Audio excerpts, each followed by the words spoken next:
नमस्कार दोस्तों, मैं अंकुर उपाध्याय स्वागत करता हूं आप सभी का आपके अपने YouTube channel share market analysis में।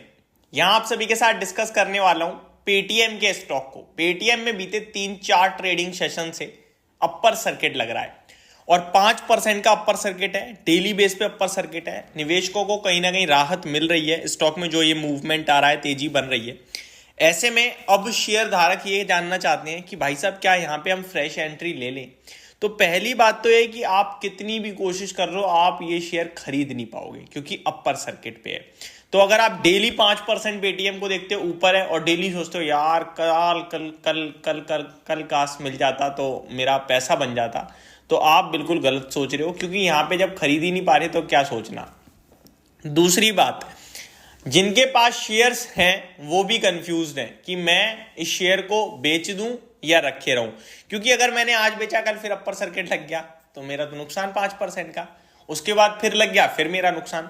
तो ऐसे में क्या करें क्या ना करें, इसको समझना जानना बहुत ज्यादा जरूरी है। तो मैं आपको डेटा की मदद से कुछ बताना चाहूंगा। अभी तक हुआ क्या है, हुआ ये, शेयर का भाव था 800-900 रुपए का, जब आरबीआई ने पेटीएम पेमेंट्स बैंक, जो कि पेटीएम की सब्सिडरी है, उसको रिस्ट्रिक्ट कर दिया एक तरीके से बंद। वो नए क्लाइंट ऑनबोर्ड नहीं कर सकते हैं और जो क्लाइंट्स हैं वो भी एडिशनल टॉपअप या फिर डिपॉजिट नहीं कर सकते हैं। ठीक है, उसके बाद पेटीएम में वन साइडेड करेक्शन हुई, बड़ी करेक्शन हुई, गिरता ही चला गया शेयर, जिस बीच में शेयर ने 318 रुपए का लो लगाया। अगर आप लो पॉइंट से कंसीडर देखें तो 20% ऊपर है, कोई ज्यादा खास रिकवरी नहीं हुई है, 20% रिकवर हुआ है बस। अब अगला सवाल, जो ये जो तेजी आ रही है ये किस लिए आ रही है? ये इसलिए आ रही है कि पेटीएम के जो फाउंडर हैं विजय शेखर शर्मा जी, उन्होंने कहा है कि पेटीएम बैंक जो है उन्होंने एक्सिस बैंक के साथ नोडल स्विच कर दिया है। मतलब अब जो पेटीएम बैंक की सर्विसेज हैं वो नोडल एक्सिस बैंक के साथ हो गई हैं, अब वहां से उनका लेन देन हो जाएगा। तो ये एक कारोबार को मदद मिली, जहां पे जो पूरा बंद था उन्होंने किसी ना किसी के साथ पार्टनरशिप करनी थी, जो उन्होंने कर ली है। आगे बात करूं तो Paytm wallet as it is चलता रहेगा, ये सब कहा गया है। बाकी ये तो पहले से भी था कि पेटीएम वॉलेट को लेकर कोई टेंशन घबराहट थी नहीं। बट कैट की मानी जाए तो कैट ये भी कह रहा है कि भाई साहब आप पेटीएम वॉलेट भी यूज मत करो, पेटीएम के क्यूआर कोड भी यूज मत करो, और बहुत सारे शॉपकीपर्स ने पेटीएम का क्यूआर कोड हटा भी दिया है। तो अभी प्रॉब्लम का विषय तो है। दूसरी बात, पेटीएम ऑलरेडी आपको भी पता है, मुझे भी पता है, नुकसान में है, एक लॉस मेकिंग कंपनी है, जो कि आने वाले एक फाइनेंशियल ईयर में प्रॉफिट में आने वाली थी। बट ये केस हो गया तो पेटीएम के फाउंडर विजय शेखर शर्मा जी खुद कह रहे हैं कि इसकी वजह से 300 से 500 करोड़ एबिटा घटेगा। प्रॉफिट तो दूर की बात, जो एबिटा कहीं ना कहीं आने वाला था ना हरे निशान में, वो अभी 300-500 करोड़ और घाटे में चला गया इसकी वजह से। तो फाइनेंशियल्स पूरी तरीके से अभी डगमगा गए हैं फिर और ज्यादा। तो अब आप बता दीजिए इसमें लेने का मतलब बनता है या नहीं। तो अगर आप डेली बाइंग की बिड लगा रहे हैं केवल ये देख के कि अपर सर्किट लग रहा है, तो मत लगाओ, क्योंकि आप ना अगर गलती से मिल गया तो भी कुछ नहीं कर पाओगे, क्योंकि बेचते समय दिमाग में थॉट आएगा कि कल फिर लग गया अपर सर्किट, मैं क्या करूं।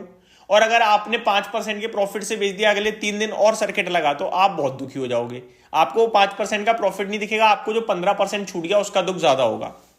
वहीं आपने लिया कल अपर सर्किट और परसों से लोअर सर्किट लग गया, तो फिर आप टेंशन में, आप बेच नहीं पाओगे।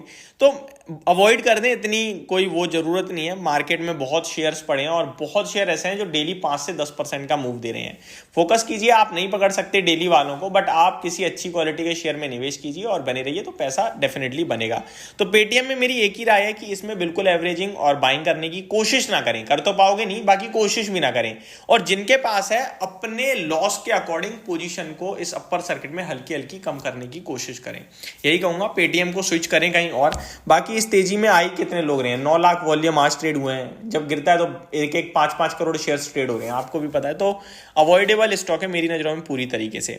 आगे बात करूं मैं तो मार्केट में कुछ खास चल नहीं रहा है। निफ्टी वही 22,220 हो जाता है कभी, तो कभी 22,200 हो जाता है। तो ये 20-25 पॉइंट्स में ही मूवमेंट आ रही है, कुछ खास आ नहीं रहा है। जो एक्सपायरी है कल, यहाँ पे 22,200 पे इंटरेस्टिंग काम चल रहा है, जहां पे कॉल भी राइट होने लगी है और पुट भी राइट होने लगी है।